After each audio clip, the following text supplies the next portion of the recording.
Après 5 ans de travail dans le secteur du recyclage, Ribet Ngwan a souhaité exprimer sa créativité. Elle a alors commencé à utiliser de vieux pneus pour fabriquer des sacs à main de luxe.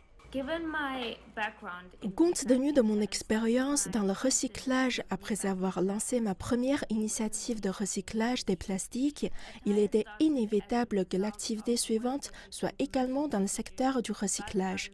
ADR a vu le jour à la suite d'un travail que le gouvernement nous a confié pour aider à faciliter le recyclage des pneus dans notre province, la province du Nord-Ouest, et après avoir reçu des chambres à air de pneus en excès de transporteurs respectifs, ainsi que des membres de la communauté.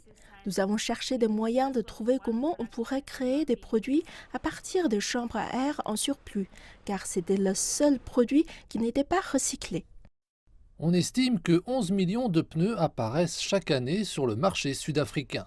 Cela conduit à l'accumulation de vieux pneus inutilisés.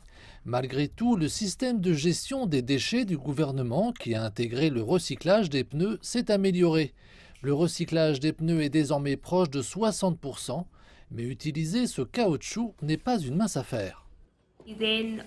Nous lavons ensuite les chambres à air car elles ont été exposées à toutes sortes d'environnements.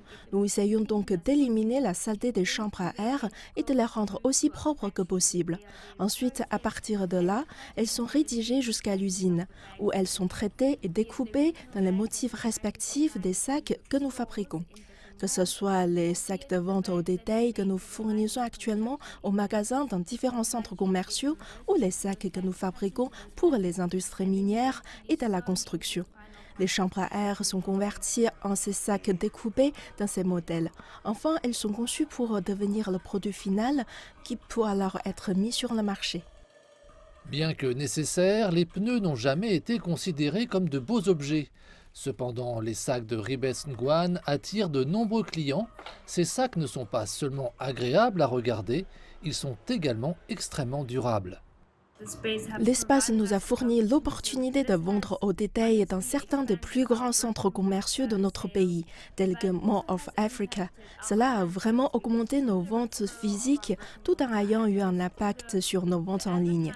En effet, grâce à la réputation de notre magasin ainsi qu'à la publicité que nous avons menée sur les réseaux sociaux. Tout cela a considérablement développé notre boutique en ligne. La crise sanitaire est difficile pour tout le monde, y compris pour l'entreprise Attire.